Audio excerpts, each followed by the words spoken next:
सर्वांना जय भीम.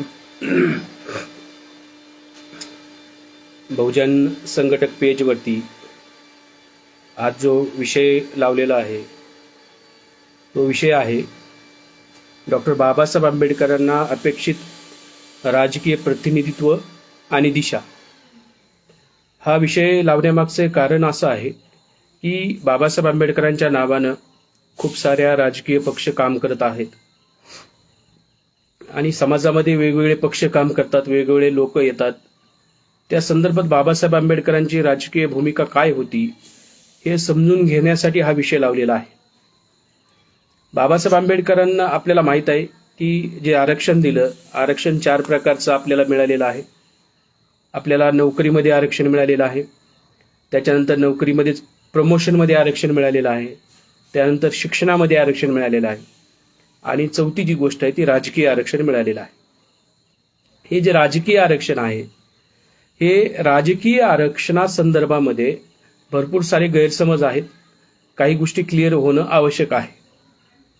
तर बाबासाहेब आंबेडकरांनी त्यांच्या एंटायर लाईफमध्येच म्हणजे बाबासाहेब आंबेडकरांचं जे शिक्षण आहे, जसे बाबासाहेब आंबेडकर कोलंबिया विद्यापीठातून लंडन स्कूल ऑफ इकॉनॉमिक्समध्ये गेले लंडनला, आणि ते शिक्षण घेऊन बाबासाहेब ज्यावेळेस भारतात आले आणि भारतात आल्यानंतर जी बाबासाहेबांची लढाई सुरू झालेली आहे ही 2 पातळ्यावरती आपल्याला लढाई लढताना बाबासाहेब दिसत आहेत. एक, ब्राह्मणी व्यवस्थेला च्या विरोधामध्ये बाबासाहेबांचं लिखाण आहे आणि त्या विरोधामध्ये त्यांचं सर्व संघर्ष आपल्याला दिसतो. आणि दुसरा एक संविधानिक संघर्ष आहे त्यांचा. संविधानिक सेफगार्ड मिळवण्यासाठी, ज्याला कॉन्स्टिट्यूशनल सेफगार्ड म्हणतात, ते मिळवण्यासाठी त्यांनी संविधान बनवेपर्यंत जो संघर्ष केलेला आहे. शेड्यूल कास्टच्या लोकांना, ज्यांना अस्पृश्य म्हणायचे, त्यांच्यासाठी जो संघर्ष केला आहे, त्यांच्यासाठी जे सेफगार्ड्स बाबासाहेब आंबेडकरांनी मागितलेले आहेत, त्या संदर्भामध्ये बाबासाहेबांचा जो संघर्ष आहे हा महत्त्वपूर्ण संघर्ष आहे. बाबासाहेबांचं सरळ मत आहे की इंग्रज गेल्यानंतर जी सत्ता भारतीयांच्या हातात येणार आहे त्या सत्तेमध्ये आमचा वाटा कोणता असणार हे सांगा. बेसिकली इंग्रज गेल्यानंतर सत्तेचा जो वाटा आहे, ज्यांच्या हातात सत्ता येणार आहे, भारतीय लोकांच्या हातात सत्ता येणार आहे, तर त्या सत्तेमध्ये आमचा वाटा किती असणार आहे हे निर्धारित करण्यासाठी हा सगळा संघर्ष झालेला आहे. मग बाबासाहेब आंबेडकर जसंही 17ला इंडियामध्ये आले, 18ला साऊथ बोरो कमिटी भारतामध्ये आलेली आहे. साऊथ बोरो हे आडनाव आहे आणि साऊथ बोरो कमिटीला बाबासाहेबांनी एक मेमोरंडम दिलेला आहे आणि त्याच्यामध्ये बाबासाहेब आंबेडकर शेड्यूल ज्या अनटचेबल लोकांना, ज्याला आजच्या तारखेत शेड्यूल कास्ट म्हणतात, त्यावेळेस अनटचेबल म्हणायचे, तर अनटचेबल लोकांना, अस्पृश्य लोकांना बाबासाहेब राजकीय आरक्षण मागत आहेत.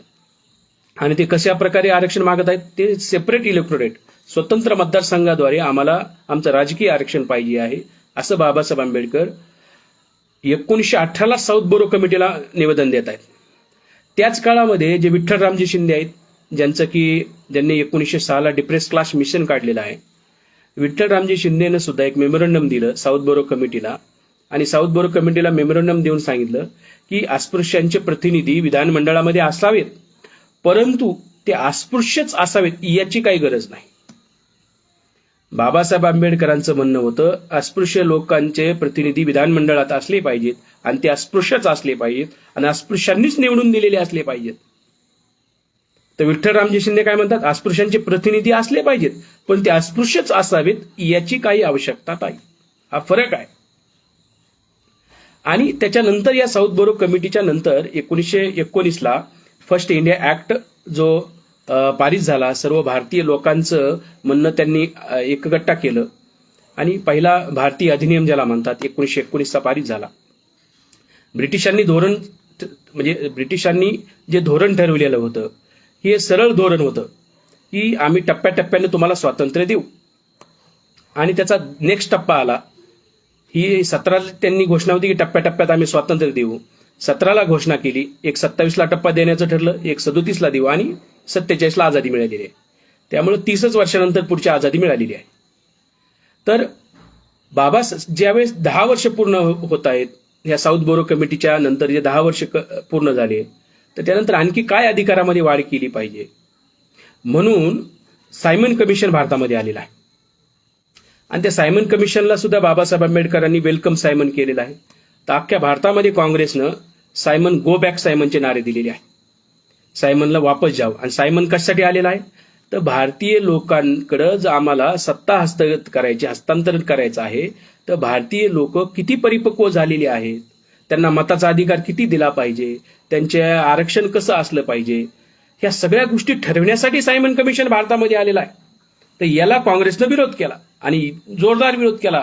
लाला लजपत रायला काठी लाहोरमध्ये लाठीचार्ज झाला आणि त्या लाठीचार्जमध्ये लाला लजपत राय नंतर हॉस्पिटलमध्ये गेले आणि मेले. म्हणजे आपल्याला हक्काधिकार मिळू नयेत म्हणून लाला लजपत सारखा माणूस शहीद झालेला आहे. मग सायमन कमिशनला काम करू न दिल्यामुळं नंतर मग राऊंड टेबल कॉन्फरन्स घेण्यात आलेले आहेत. हे इन शॉर्ट सांगतोय मी, मला विषयावर येण्यासाठी विषयाची पार्श्वभूमी आहे. नंतर ही आहे सांगण्याचं, याच्यामध्ये एक महत्वपूर्ण गोष्ट राहून गेलेली आहे, ती अशी आहे की आज आपले ओबीसी बांधव ओबीसीच्या राजकीय आरक्षणासाठी कोर्टामध्ये लढाई लढतायत. या सगळ्या गोष्टी सुरू आहेत. मराठा बांधव आरक्षण मागतायत. मी सांगू इच्छितो की इंग्रजांनी 1919लाच फर्स्ट इंडिया ऍक्ट जो पारित झाला होता त्यामध्ये बॅकवर्ड हिंदूंना राजकीय आरक्षण दिलं होतं. बघा, बॅकवर्ड हिंदू म्हणजे आजचे ओबीसी. आजच्या ओबीसींना त्यावेळेस इंग्रजांनी शब्द वापरलेला आहे बॅकवर्ड हिंदू, यांना राजकीय आरक्षण 1919लाच जाहीर केलेलं आहे इंग्रजांनी. मग प्रश्न आहे, हे जे राजकीय आरक्षण आहे जे इंग्रजांनी 1919लाच आजच्या ओबीसींना दिलं होतं, ते नंतर कधी गायब झालं, ते समाप्त कधी झालं? हा जो सायमन कमिशनचा रिपोर्ट जो आहे, या सायमन कमिशनच्या रिपोर्टला काउंटर करण्यासाठी काँग्रेसनं स्वतःचा एक रिपोर्ट तयार केला. त्याला म्हणतात मोतीलाल नेहरू रिपोर्ट 1928ला. आणि ह्या नेहरू रिपोर्टनं जे बॅकवर्ड हिंदूंना जे आरक्षण होतं ते समाप्त केलं. कारण काँग्रेस हे हिंदूंचा पक्ष मानला जायचा ब्रिटिशांच्या नजरेमध्ये. हिंदूंचा सर्वात मोठा पक्ष कोणता असेल, संघटना असेल तर ती काँग्रेस आहे. आणि काँग्रेसचं धोरण होतं की बॅकवर्ड हिंदूंना म्हणजे आम्हाला आरक्षण नको आहे. म्हणून नेहरू रिपोर्टनं आजच्या ओबीसींचं आरक्षण खतम केलं. त्याला शब्द होता बॅकवर्ड हिंदू. किती आज ओबीसींना माहित आहे की गुलाम भारतामध्ये ओबीसींना आरक्षण होतं. स्वतंत्र भारतामध्ये आजपर्यंत आपल्याला संघर्ष करावा लागतो ओबीसींना या राजकीय आरक्षणासाठी. जे इंग्रजांनी दिलं होतं आरक्षण ते काँग्रेसनं खतम केलं 1928ला. ह्याचा जर तुम्हाला रेफरन्स पाहिजे असेल तर तुम्ही BC कांबळेंनी जे बाबासाहेब आंबेडकरांची बायोग्राफी 24 खंडात लिहिलेली आहे त्याच्यामध्ये हा तुम्हाला रेफरन्स मिळून जाईल. ह्या सगळं BC कांबळे सुप्रीम कोर्टाचे लॉयर होते, त्यामुळे त्यांना ह्या सगळा कायद्याचा अभ्यास होता आणि त्यांनी त्याच्या संदर्भामध्ये हे सगळं लिहिलेलं आहे. नेहरू रिपोर्टची चिरफाड केलेली आहे. आणि मराठा समाजाला सुद्धा आरक्षण होतं. आरक्षण होत्याचा पुरावा सांगतो. हे विठ्ठलरामजी शिंदे जे आहेत हे मराठा होते. त्यांनी त्यांची बायोग्राफी लिहिलेली आहे आणि त्या बायोग्राफीमध्ये 1920चा किस्सा लिहितात ते की मराठा समाजासाठी जे राखीव मतदारसंघ आहेत तिथे मी उभा न राहता मी जनरल मतदारसंघात उभा राहिलो. बघा, म्हणजे 1920ला मराठा समाजाला आरक्षण होतं, राजकीय आरक्षण. हे सुद्धा नेहरू कमिटीच्या रिपोर्टनं खतम करण्यात आलेलं आहे. कारण मराठा समाजाला सुद्धा बॅकवर्ड हिंदू समजायचे ब्रिटिश लोक. त्या काळातली जी शब्दावली आहे बॅकवर्ड हिंदू.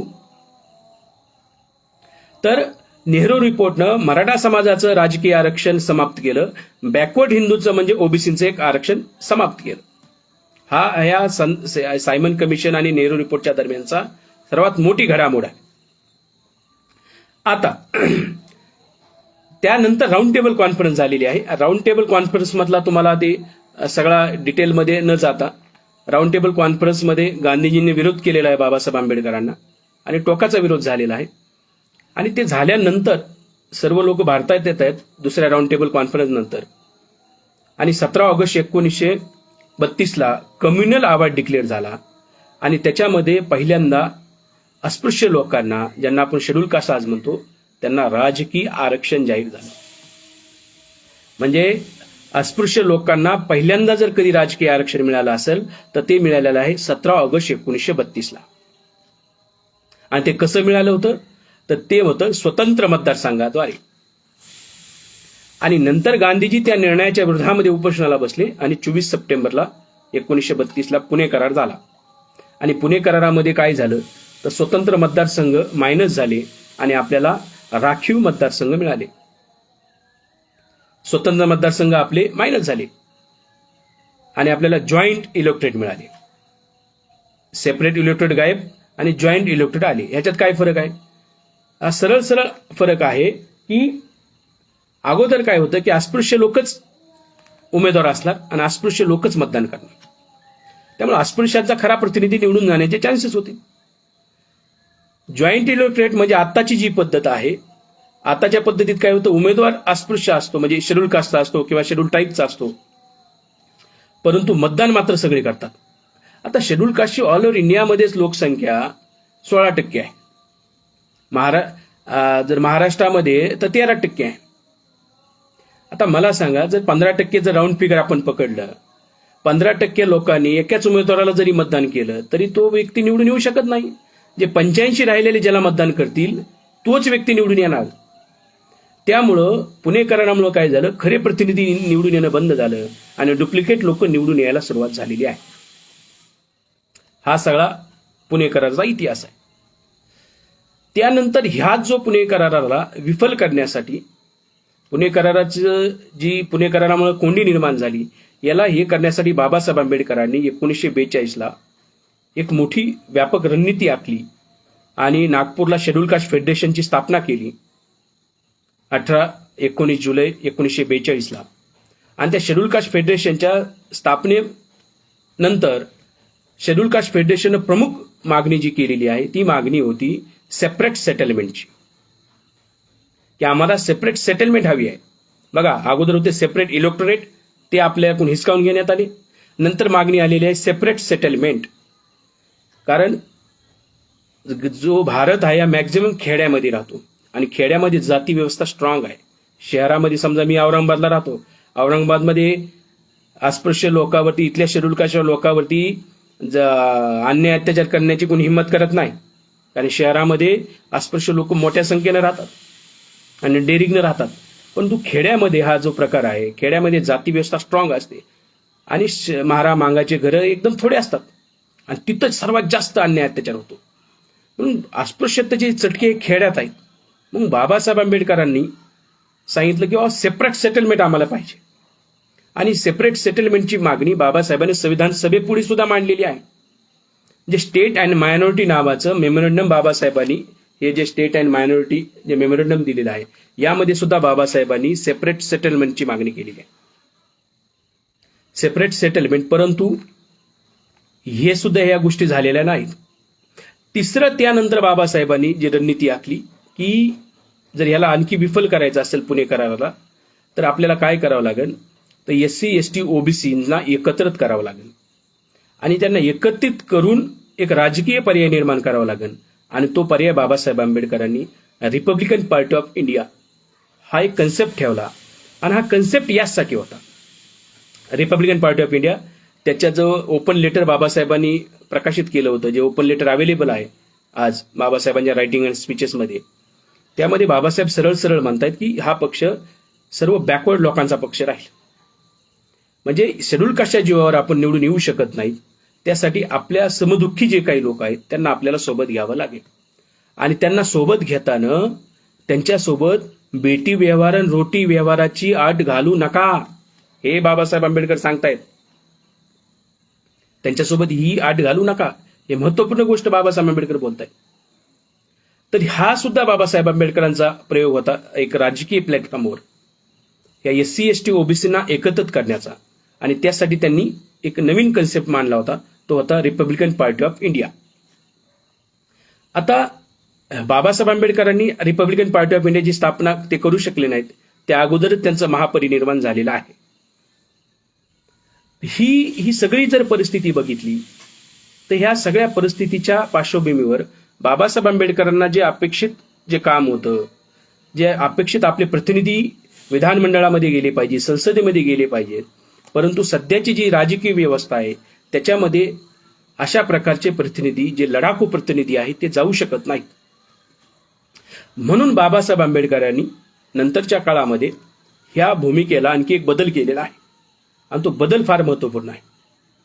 तो बदल असा आहे की बाबासाहेब आंबेडकरांनी 1955ला औरंगाबादमध्ये असताना एक पुस्तक प्रकाशित केलं. त्या पुस्तकाचं नाव आहे भाषावार प्रांतरचनेवरील विचार.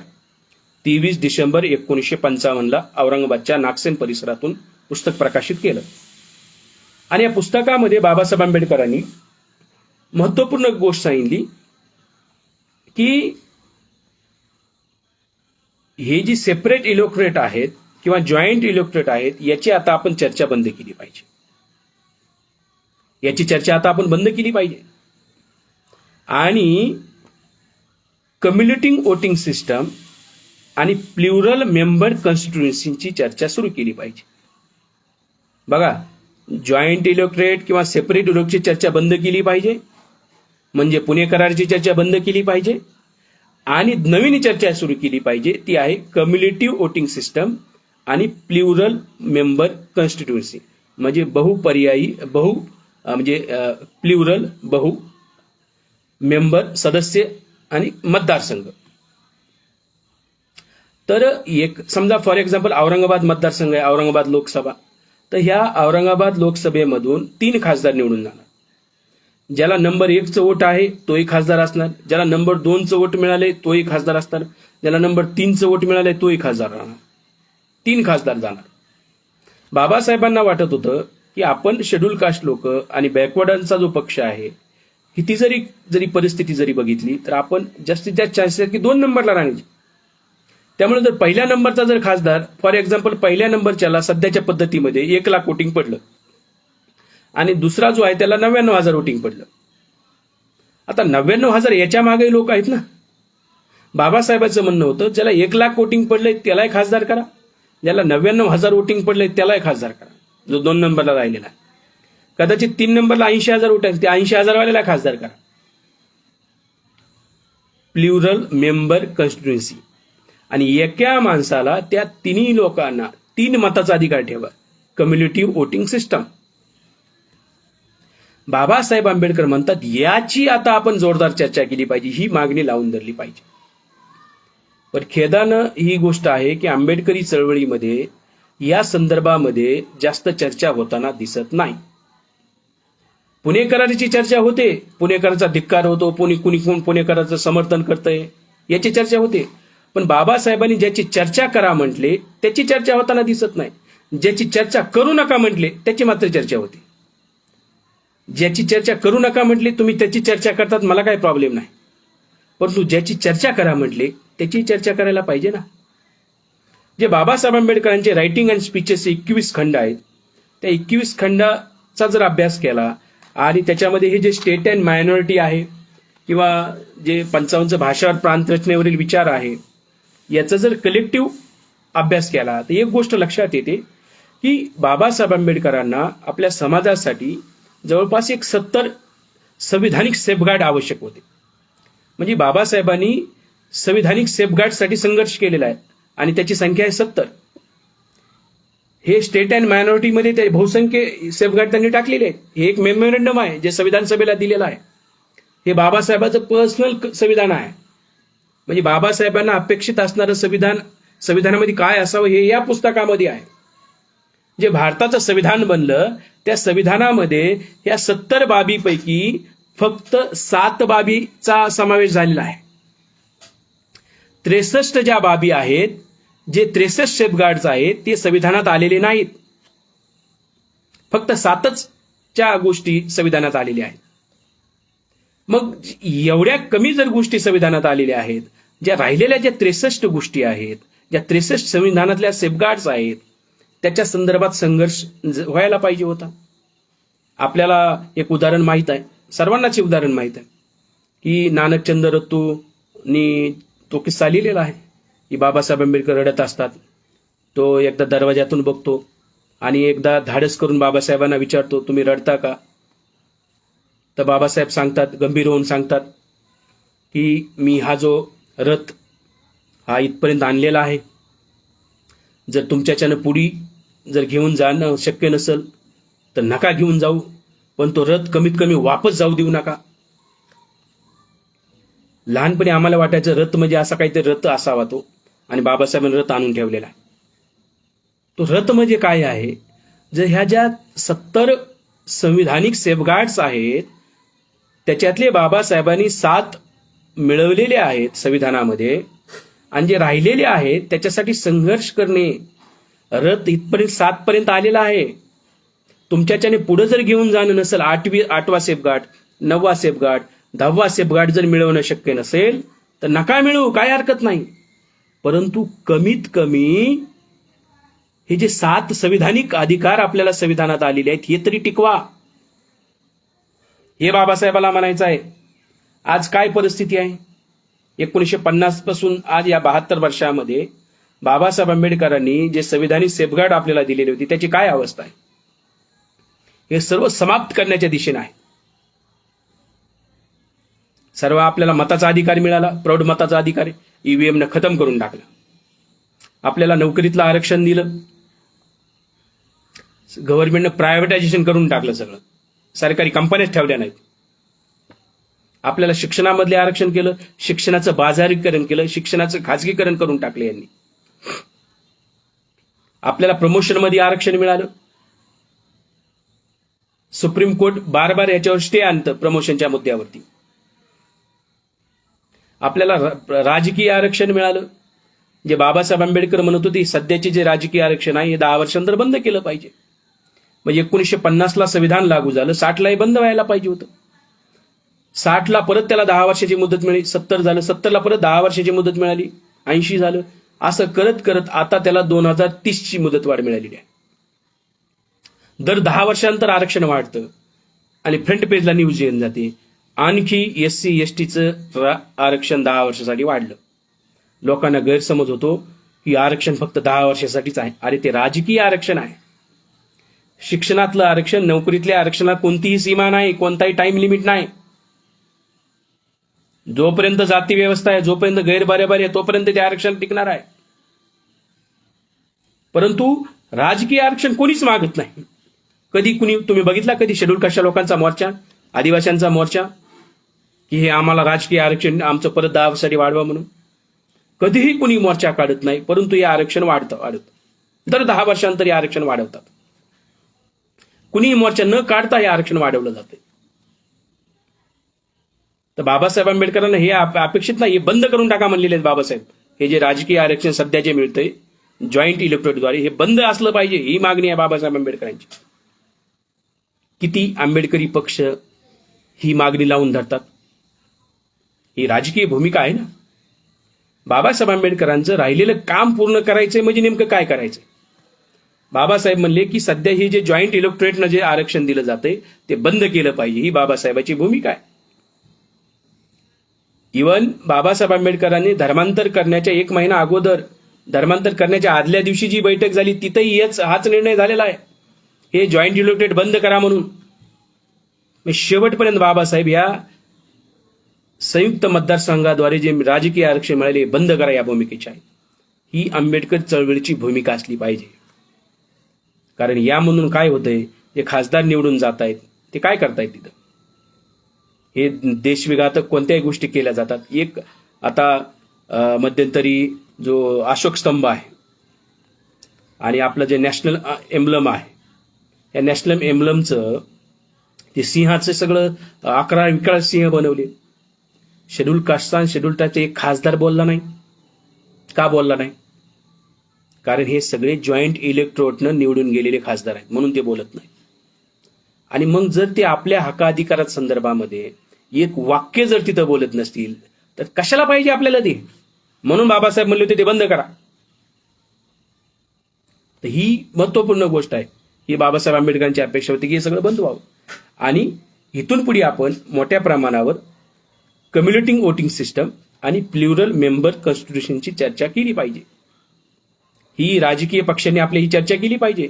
कारण सध्याची जी मतदान पद्धती आहे या मतदान पद्धतीमध्ये आपला टिकाव राखणं शक्य नाही. भाषावार पांतरचनेवरील विचार या पुस्तकात बाबासाहेब म्हणतात, भारतातील राजकारण हे जातीय राजकारण आहे, हे समजून घ्यावं लागेल. आणि इलेक्शन होताना निवडणुका कशा होतात? बाबासाहेब म्हणतात की मतदान हे जातीवरच होतं. मतदान करणारा माणूस काय करतो? आपल्या जातीचा उमेदवार बघतो. जर जातीचा उमेदवार उभा असेल तर त्याला पहिल्यांदा प्रिफरन्स देतो. तो किती चांगला आणि कोणता वाईट, किती शिकलेला हे बघत नाही माणूस, आपल्या जातीचा बघूनच मतदान करतो. ही फॅक्ट आहे. 55ला बाबासाहेब फॅक्ट सांगतायत, फॅक्ट, की इलेक्शन हे मतदान कसं होतं? आपली जात बघून होतं. दुसरी फॅक्ट सांगतायत बाबासाहेब की खालच्या जातीचे लोक वरच्या जातीला मतदान करतात, परंतु वरच्या जातीचे लोक खालच्या जातीला मतदान नाहीत करत. ही दुसरी फॅक्ट. म्हणजे बाबासाहेब आंबेडकर हे फॅक्ट सांगितलेत राजकारणातले. खालच्या जातीचे लोक वरच्या जातीच्यांना मतदान करतात, पण वरच्या जातीचे लोक खालच्या जातीच्याला मतदान करत नाहीत. कशामुळं? जाती व्यवस्थेमुळं. मग अशा पद्धतीमध्ये जर असं जर होणार असेल तर आपले लोक कसे निवडून जाणार? आपले लोक निवडून जाण्याचा चान्सच नाहीये. म्हणून बाबासाहेबांचं म्हणणं आहे कम्युनिटी वोटिंग सिस्टम, म्हणजे एकाच माणसाला 3 मताचा अधिकार आणि बहुसदस्यीय मतदारसंघ, म्हणजे एकाच मतदारसंघातून 3 आमदार 3 खासदार निवडून जाणार. ही पद्धतीची चर्चा करायला पाहिजे असं बाबासाहेब म्हणतात. आता आंबेडकरी चळवळीनं 56 नंतर, बाबासाहेबाच्या नंतर ज्या मुद्द्यावरती ज्या 70 मागण्यापैकी ज्या 63 राहिलेल्या आहेत त्याच्यातल्या काही महत्वपूर्ण आहेत, या संदर्भामध्ये आंदोलन करायला पाहिजे होतं, या संदर्भामध्ये समाजाला जागृत करायला पाहिजे होतं. तर ह्या 63 मागण्या काय आहेत हेच माहीत नाही. ते जागृत करणं लांबची गोष्ट आहे. जसं मी ह्या 2 कम्युनिटी वोटिंग सिस्टम बद्दल बोललो, प्लुरल मेंबर कॉन्स्टिट्यूशन बद्दल बोललो. त्याच्यानंतर बाबासाहेबांचं म्हणणं होतं की जे मंत्रिमंडळ आहे या मंत्रिमंडळामध्ये आरक्षण असलं पाहिजे. मंत्रिमंडळामध्ये आरक्षण असलं पाहिजे. ही बाब संविधानात आलेली नाहीये. यासाठी आंबेडकरी राजकीय पक्षांनी संघर्ष करायला पाहिजे होता. मंत्रिमंडळामध्ये आरक्षणासंदर्भामध्ये कंपल्सरी आपला मिनिस्टर घेतले असते. आता काय करतात? आपल्याला एखादं बारीक सारीक कोणतं तरी समाज कल्याणचं खातं देतात. काय अर्थ खातं टोचतं का आम्हाला? HRD मिनिस्ट्री टोचते, विदेश मंत्रालय टोचतं, गृह मंत्रालय टोचतं का? अरे महत्वाचे खाते द्या ना आमच्याकडे. जाणून बुजून एकच खातं समाज कल्याण, समाज कल्याण, समाज कल्याण. समाज कल्याणच्या बाहेर काय खातं नाही काय आमच्यासाठी? गृह खातं द्या, अर्थ खातं द्या, ज्याच्यामधून लोकांचा मोठ्या प्रमाणावर विकास करता येईल असं खातं द्या. ज्याच्यामध्ये पैशाचा विनियोग, पैशाची भूमिका ठरवता येईल असे खाते द्या. असं खातं आपल्याला मिळत नाही, दिलं जात नाही. त्यामुळे बाबासाहेबांचं म्हणणं होतं की मंत्रिमंडळामध्ये आरक्षण असलं पाहिजे. ह्या बाबीसाठी आपल्या राजकीय पक्षाने झटलं पाहिजे, ती बाब समोर घेऊन गेले पाहिजे. बाबासाहेबांचं म्हणणं होतं की हे जे उद्योगधंदे आहेत, या उद्योगधंद्यामध्ये जे मूलभूत उद्योग आहेत त्याला की उद्योगधंदे म्हणतात. हे मूलभूत उद्योगधंदे हे राज्य सरकारचेच असले पाहिजे, केंद्र सरकारचेच असले पाहिजे, सरकारच्या मालकीचे असले पाहिजे. आज काय परिस्थिती आहे? हे सगळे प्रायव्हेट लोकांच्या ताब्यात आहे. जर हे सगळे मूलभूत उद्योग जर सरकारच्या ताब्यात असते तर मोठ्या प्रमाणावर तिथं नोकऱ्यांची निर्मिती झाली असते आणि तिथं रिझर्वेशन लागू असतं. हे बाबासाहेब आंबेडकरांची भूमिका होती, पण ती झाली का? ती संविधानात आलेली नाही. नंतर जे बेसिक उद्योगधंदे आहेत, जसं कोळशाचा जो उद्योग आहे, पेट्रोलियमचा उद्योग आहे, फर्टिलायझरचा उद्योग आहे, हे बेसिक उद्योगधंदे मानले जातात. सिमेंटचा उद्योग आहे. तर ह्या बेसिक जे उद्योगधंदे आहेत हे सुद्धा सरकारच्याच मालकीचे असले पाहिजेत. हे बाबासाहेबांची भूमिका होती.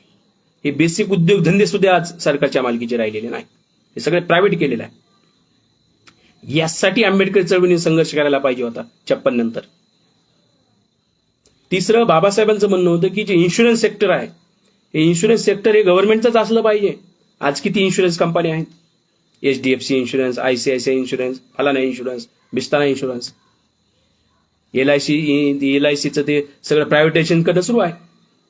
इन्शुरन्स सरकारचंच असलं पाहिजे, बाबासाहेबांची भूमिका होती, ती सुद्धा अंमलात सध्या हे नाहीये. त्यानंतर बाबासाहेबांचं म्हणणं होतं स्टेट अँड मायनॉरिटीमध्ये की शेतीचं राष्ट्रीयकरण करा आणि सामूहिक शेती केली पाहिजे, ही भूमिका होती 1948ला बाबासाहेबांची. 55 मध्ये बाबासाहेबांनी या भूमिकेत थोडा बदल केला. बाबासाहेबांचं म्हणणं होतं की भारतातली जी सगळी शेती आहे ही सगळं एकदा राष्ट्रीयकरण करून टाका, म्हणजे ही शेती कुणाच्याच मालकीची नसली पाहिजे, सगळी शेती सरकारची शेती, आणि नंतर त्या शेतीला रिडिस्ट्रीब्यूट करा, पुनर्वाटप करा, त्या जमिनीचं पुनर्वाटप करा. समजा 100 लोक आहेत तर 100 एकर आहे, प्रत्येकाला 1 एकर आली पाहिजे, ही भूमिका आहे बाबासाहेबांची. तसं जर झालं असतं तर एकही भूमिहीन लोक राहिला नसता भारतामध्ये, प्रत्येकाला शेती मिळाली असती. शेती कुणी कमवलेली नाही. जे लोक सांगतात ही जमीन हजारो वर्षापासून अशीच आहे, लाखो करोडो वर्षापासून जमीन आहे. तर ह्या जमिनीच्या संदर्भामध्ये जर राष्ट्रीयकरण झालं असतं तर ह्या सगळ्या बाकीच्या प्रत्येक शेड्यूल कास्ट आज जे भूमिहीन लोक आहेत, कारण काय आहे, गाव खेड्यामध्ये उत्पन्नाचं साधन नाही. बाबासाहेब आंबेडकर बेसिकली अर्थशास्त्रज्ञ होते, अर्थतज्ञ होते. त्यांची PhD अर्थशास्त्रात आहे, त्यांची MSc अर्थशास्त्रात आहे, त्यांचं DSc अर्थशास्त्रात आहे. त्यामुळे अर्थशास्त्रीय दृष्टिकोनातून बाबासाहेब बघतायत या गोष्टीची. ही सर्वच लोकांना जर शेती मिळाली आणि स्पेशली अस्पृश्य बांधवांना, आपल्याला खेड्यामध्ये शेती नाही, उत्पन्नाचे साधन नाही, मग कसं जगणार? तर ह्या गोष्टीसाठी बाबासाहेबांचं म्हणणं होतं की नॅशनलायझेशन, ऍग्रिकल्चरचं नॅशनलायझेशन करा, शेतीचं राष्ट्रीयकरण करा आणि मग त्याच्यानंतर ती पुनर्वाटप करा. ही महत्वपूर्ण गोष्टी शेतीच्या रिलेटेड बाबासाहेब बोलतात. त्यानंतर हे जे वेगवेगळे आयोग आहेत, MPSCचा आयोग असतो, UPSC जे आहे, याच्या जिथं महत्वपूर्ण पोस्ट सिलेक्शन होतं त्या सिलेक्टिंग कमिटीमध्ये, निवड कमिटीमध्ये आमचा एक तरी कमीत कमी एक सदस्य असला पाहिजे. म्हणजे UPSC वर एक असला पाहिजे, MPSC वर कमीत कमी एक असला पाहिजे त्या इंटरव्ह्यू घेणाऱ्या कमिटीमध्ये. आज किती असतात? UPSCची परिस्थिती आहे. UPSCचं तुम्ही जर बघितलं असताल, शेड्यूल कास्टच्या आणि शेड्यूल ट्राईबच्या पोरांना 23व्या वर्षी 24व्या वर्षी IAS करतच नाहीत. ते जनरल तुम्ही बघा, जे SC STचे पोरं आहेत ते 30 नंतर जे एज रिलॅक्सेशन जे दिलेलं आहे SC STला, त्याच्यानंतर IAS होतात. 31व्या वर्षी, 32व्या वर्षी, 33व्या वर्षी. आणि बामणाचे पोरं 21व्या वर्षी, 22व्या वर्षी, 23व्या वर्षी. आपले पोरं 10 वर्षे लेट. का? कारण नंतर जे प्रमोशन आहे ते प्रमोशन घेऊन जो तो 22व्या वर्षी बामणाचा पोरगा IAS झाला तर तो रिटायरमेंट पर्यंत तो सचिवालयात असतो सचिव म्हणून. आणि आपला पोरगा 32व्या वर्षी IAS झाल्यानंतर तो सचिवालयात पोहोचतच नाही, तो जॉईंट सचिवालयात जातच नाही, तो इकडेच राहतो, जिल्हा परिषदेचा CEO, कलेक्टर ऑफिस आणि कमिशनर ऑफिस. जिथं जे महत्वपूर्ण निर्णय होतात त्या सचिवालयामध्ये तिथं आपला माणूसच जात नाही, कारण त्याला लेट घेतलं जातं UPSC मध्ये. का घेतलं जातं? कारण त्या पॅनल कमिटीवर आपले लोक नाहीयेत. हे पॅनल कमिटीवर आपले लोक असते तर हे सगळं झालं नसतं. ह्या संदर्भामध्ये ही चळवळीची भूमिका असायला पाहिजे होती, तर ती नाहीये. तर ह्या अशा ज्या बेसिक भरपूर साऱ्या ज्या गोष्टी आहेत या संदर्भामध्ये चर्चा व्हायला पाहिजे. जे शेड्यूल कास्टसाठी राज्याचं असेल किंवा केंद्राचं सरकार असेल, शेड्यूल कास्टसाठी, शेड्यूल टाईपसाठी बजेट संख्येनुसार अलोकेट झालं पाहिजे. आपली शेड्यूल कास्टच्या लोकांची जर संख्या 16% आहे तर 16% बजेट केंद्र सरकार राखीव ठेवतं का आपल्या विकासासाठी? बाबासाहेबांची स्टेट अँड मायनॉरिटीमध्ये ही गोष्ट मागणी होती. हे संविधानिक सेफगार्ड होता आपला, तो आला नाही संविधानामध्ये. यासाठी संघर्ष करायची गरज होती. आपल्या एज्युकेशनसाठी बजेट असलं पाहिजे, सेपरेट बजेट आहे का आपल्या एज्युकेशनसाठी बजेट? तर ह्या सगळ्या बाबींसाठी नंतरच्या आंबेडकरी चळवळीने संघर्ष करायला पाहिजे, जो होताना दिसत नाही. आपल्याला संघर्ष कसा सांगितला जातो? एक, अन्याय अत्याचार झाला की तिथं जा, अन्याय अत्याचार जिथं होतो तिथं गेलं पाहिजे, त्याच्यात काही नो डाऊट आहे. पण तेवढं करणं म्हणजे आंबेडकरी चळवळ नाहीये. तर ह्या 63 बाबीपैकी ती एक बाब आहे, ती केलीच पाहिजे. या बाकीच्या बाबीवरती लक्ष दिलं पाहिजे. त्यानंतर आपल्याला सांगितलं की आता युपीमध्ये तर बीएसपीचं सरकारही आलं आणि भरपूर सारे राजकीय पक्ष आपल्याला हे सांगतात की जा आणि तुमच्या घराच्या भिंतीवर लिहून ठेवा तुम्हाला देशाची शासन करती जमात बनवायचा आहे. आणि जमात म्हणजे काय, बीएसपीचं गव्हर्नमेंट. समजा बहिणजी मुख्यमंत्री झाल्या, काय बहिणजी मुख्यमंत्री झाल्यामुळं चमार जातीचे लोक शासन करती जमात झाले का? सत्ता येणं एक वेगळी गोष्ट आहे, रुलिंग क्लास बनणं ही वेगळी गोष्ट आहे. या देशामध्ये ब्राह्मण रुलिंग क्लास आहे, चांभार युपीमध्ये रुलिंग क्लास नाही. नाही तर आता त्यांना त्या 250 रुपये फी नाही दिली म्हणून एका विद्यार्थ्याला नसतं मारलं चांभाराच्या. ही बेकार परिस्थिती आहे. रुलिंग क्लास हा ब्राह्मण आहे. रुलिंग क्लास म्हणजे काय, जेवढ्या माऱ्याच्या जागा आहेत, बाबासाहेब आंबेडकर म्हणजे माऱ्याच्या जागा काबीज करा, जिथून मारा करता येतो. म्हणजे एक किल्ला असतो आणि किल्ल्यावरून ज्यावेळेस किल्ल्यावर शत्रू सैन्य हमला करतं तर अशी एक जागा असते जिथून दुश्मनावर मारा करता येतो, त्याला म्हणतात माऱ्याची जागा. अशी जागा जिथून दुश्मनावर मारा करता येईल, मोक्याची जागा. तर ह्या जागा मिळवल्या पाहिजेत. आयबी इंटेलिजन्स ब्युरो आहे, इथं आरक्षण नाहीये, इथं सगळा ब्राह्मणाचा कब्जा आहे. सीबीआय मध्ये आरक्षण नाही, सीबीआय मध्ये ब्राह्मणाचा कब्जा आहे. ज्युडिशियरी जे न्यायपालिका आहे, सुप्रीम कोर्ट असन, हायकोर्ट असन, डिस्ट्रिक्ट कोर्ट, इथं आरक्षण नाहीये. सुप्रीम कोर्टात सगळा ब्राह्मणाचा कब्जा आहे. न्यायपालिकामध्ये, मिलिटरीमध्ये आरक्षण नाहीये, मोठ्याल्या पोस्टला काही नाही आरक्षण, नेव्हीमध्ये नाही, एअरफोर्समध्ये नाहीये. तर ह्या ज्या सगळ्या महत्वपूर्ण ज्या बाबी आहेत तिथं आरक्षणच नाहीये. आणि ही तर सगळीकडे बघा, रुलिंग क्लास म्हणजे काय, रुलिंग क्लास आता ब्राह्मण जो आहे रुलिंग क्लास, त्याचा आयबीवर कब्जा, सीबीआयवर कब्जा, ईडीवर कब्जा, न्यायपालिकेवर कब्जा, पार्लमेंटवर कब्जा, एअरफोर्सवर कब्जा, सगळ्या मिलिटरीवरती कब्जा, उद्योगधंद्यावर कब्जा, क्रिकेटवर कब्जा, प्रत्येक खेळावरती कब्जा. सगळ्या गोष्टीमध्ये असणं म्हणजे रुलिंग क्लास. आम्हाला काय सांगतात राजकीय पक्ष, जा आणि तुमच्या घराच्या भिंतीवर लिहून ठेवा तुम्हाला या देशाची शासन कधी जमात बनायचं आहे, म्हणजे सरकार बनवायचं आहे. आम्हाला काय का सांगितलं जातं असं? कारण असं म्हणता येत नाही ना की मला मुख्यमंत्री करा, मला प्रधानमंत्री करा, असं म्हणता येत नाही. म्हणून म्हणायचं बाबासाहेबांनी असं सांगितलेलं. अरे बाबासाहेबांनी शासन करती जमात म्हणजे सगळ्या माऱ्याच्या जागा काबीज करा आहे. जज बना याचा अर्थ आहे, आयबी जॉईन करा अर्थ आहे, मिलिटरी जॉईन करा अर्थ आहे, स्वतःचे न्यूज चॅनल काढा अर्थ आहे, प्रत्येक खेळामध्ये उतरा, उद्योग धंद्यात उतरा, पोलीसमध्ये उतरा, IAS बना, IPS बना, आमदार बना, खासदार बना, मंत्री बना. प्रत्येक माऱ्याच्या जागी जाणं म्हणजे रुलिंग क्लास बनणं आहे. शासन करती जमात बनण्याच्या दिशेने जाणं म्हणजे ती आहे. नाही फक्त उगा आमदार म्हणून खासदार म्हणून झालो लगेच शासन करती जमात, असं नाही यार. ही राजकीय पक्षांनी सुद्धा आपल्याला अर्धवट माहिती दिलेली आहे. तर या सर्व बाबींची नव्यानं चर्चा व्हायला पाहिजे. आणि जे बाबासाहेब आंबेडकरांनी संविधानिक सेफगार्ड्स आपल्याला सांगितलेले आहेत, जे संविधानात 7च आलेले आहेत, ज्या 63 बाबी आहेत त्याच्यातल्या काही आता काळानुरूप काही हे झालेले असतील, पण ज्या महत्वपूर्ण 20-25 ज्या बाबी आहेत ज्याची आंबेडकर चळवळीमध्ये चर्चा व्हायला पाहिजे आणि आपल्या राजकीय पक्षांनी ते मुद्दे अजेंड्यावर घेतले पाहिजेत. अजेंड्यावरच नाही तर मी म्हणेन की जाहीरनाम्यात घेतले पाहिजेत.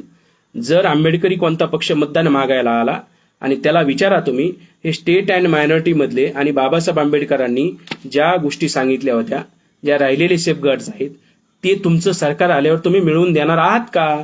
तुमच्या ते जाहीरनाम्यात आहेत का? जर तुमच्या जाहीरनाम्यात असतील तर आम्ही तुम्हाला मतदान करू, आणि जर तुमच्या जाहीरनाम्यात नसतील तर आम्ही मतदान करणार नाही. कारण आंबेडकरी चळवळ पुढे घेऊन जाणं म्हणजे राहिलेले हे 63 सेफगार्ड मिळवणं, पुढे घेऊन जाणं म्हणजे राहिलेले हा सेफगार्ड मिळवणं, दुसरं काही नाहीये. नाहीतर आपल्याला चुकीच्या लोकांनी काय केलेलं आहे की एकच म्हणजे जे हत्ती आहे, मग बघा एक उदाहरण सांगितलं तर आंधळे लोक ज्यावेळेस हत्तीला पकडतात, कुणाला शेपूट मिळतं, कुणाला पाय मिळतो, कुणाला सोंड मिळते, आणि प्रत्येक जण आपापल्या पद्धतीनं विश्लेषण करत राहतो. मग प्रत्येक जणाला कुणाला धम्म मिळाला आहे ते म्हणतो बाबासाहेब आंबेडकर म्हणजे फक्त धम्मच आहे, कुणाला सोंड मिळाली ते म्हणतो बाबासाहेब आंबेडकर फक्त राजकीयच, मतदान करायचं फक्त सरकार बनवायचं. काही जणांना वाटलं नाही फक्त अधिकारीच बनायचंय. फक्त एवढं नाहीये, हे सगळं मिळवणं म्हणजे आहे बाबासाहेब आंबेडकरांचा विचार.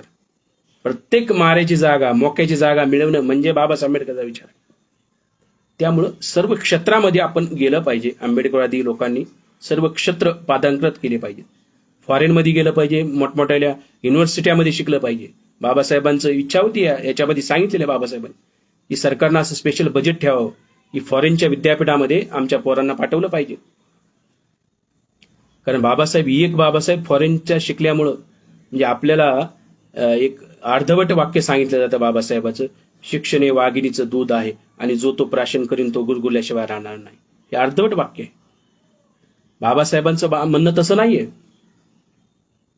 इंग्रजी शिक्षण हे वाघिणीचं दूध आहे आणि जो तो प्राशन करील तो गुरगुरल्याशिवाय राहणार नाही. आणि इंग्रजी शिक्षण हे खऱ्या अर्थानं फॉरेनचं एज्युकेशन आहे असं म्हणणं आहे बाबासाहेबांचं. कारण बाबासाहेबांनी स्वतः जे शिक्षण घेतलं होतं ते अमेरिकेतल्या कोलंबिया विद्यापीठामधून घेतलं होतं, लंडन स्कूल ऑफ इकॉनॉमिक्स मधून घेतलं होतं, ग्रेझिनमधून बॅरिस्टर झालेले होते. त्याच्यामुळं बाबासाहेब आंबेडकरांनी फॉरेनचं शिक्षण घेतल्यामुळं ते गुरगुरत होते. आज काय परिस्थिती आहे? आज आमचे लोक शिकतात, MA होतात, BA होतात, PhD होतात, सेटनेट, डॉक्टर, इंजिनियर कितीतरी होतात, गुरगुरतात का? नाही. कारण काय? कारण इंडियन शिक्षण हे सध्या मेंढीचं दूध आहे. सध्याचं भारतीय शिक्षण हे मेंढीचं दूध आहे आणि जो तो प्राशन करतो तो मेंढरासारखं चालायला लागतो. त्यामुळं बाबासाहेबांना अपेक्षित असणारं जर शिक्षण असेल तर ते फॉरेनचं का घ्या म्हणत होते. एक व्ह्यू पॉइंट डेव्हलप होतो, हे बाबासाहेबांना अपेक्षित होतं. तर या संदर्भामध्ये आपण आपल्या संघटना किती विदेशी शिक्षणासाठी आपल्या पोरांना पाठवतात? काही संघटना स्कॉलरशिप बनवतात का? घेतात का काही जिम्मेदारी? का फक्त अधिवेशनं घेण्यानं सगळं होणार आहे का? का मोर्चे काढण्याने, निदर्शने काढण्यानेच होणार आहे का? या राहिलेल्या बाबीवर बी चर्चा व्हायला पाहिजे आणि त्या बाबी घेऊन पुढे गेलं पाहिजे असं माझं मत आहे. तर मला जे बोलायचं होतं इन शॉर्ट हे एवढेच एक सार आहे. मी 1 मिनिटात सार सांगतो आणि थांबतो. बाबासाहेब आंबेडकरांचे जे 21 खंड आहेत त्या 21 खंडामधून जवळपास बाबासाहेबांना एक 70 सेफगार्ड्स पाहिजे होते समाजासाठी. त्याच्यातले मॅक्झिमम स्टेट अँड मायनॉरिटीमध्ये आहेत आणि काही बाकी खंडात आहेत. आणि याच्यापैकी संविधानामध्ये फक्त 7 मागण्या आलेल्या आहेत आणि ज्या राहिलेल्या ज्या 63 मागण्या आहेत या 63 मागण्यांसाठी आपण संघर्ष केला पाहिजे. या 63 संविधानिक सेफगार्डसाठी आपण संघर्ष केला पाहिजे आणि त्या मिळवल्या पाहिजेत. काय होतंय, चळवळीतले आपले लोक आजची जी परिस्थिती जर बघितली, जसं न्यू इकॉनॉमिक पॉलिसी आली 1991ला, तर आंबेडकरी पक्षाने काय केलं? विरोध केला. LPGला विरोध केला, ग्लोबलायझेशनला विरोध केला, प्रायव्हेटायझेशनला विरोध केला. बरं ठीक आहे, विरोध केला. विरोधाचं कारण काय? की प्रायव्हेटायझेशन झाल्यामुळे आरक्षण संपेल.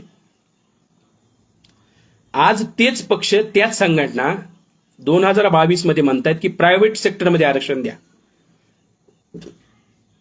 आता प्रायव्हेट सेक्टरमध्ये आरक्षण द्या म्हणणं म्हणजे प्रायव्हेटायझेशन करा ही मान्यता देण्यासारखं आहे.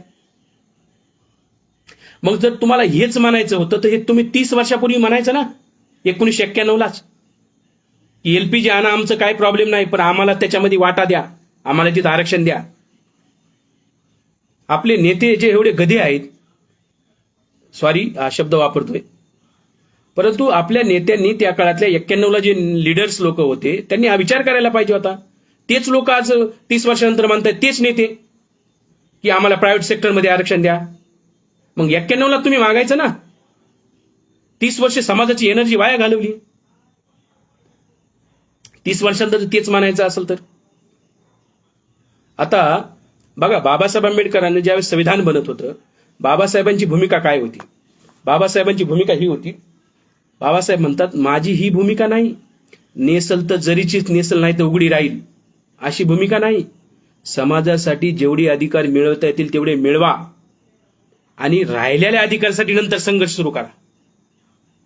70 सेफगार्ड पैकी 7 बाबासाहेबांनी मिळवले आणि नंतर बाकीच्यांसाठी संघर्ष चालूच ठेवला.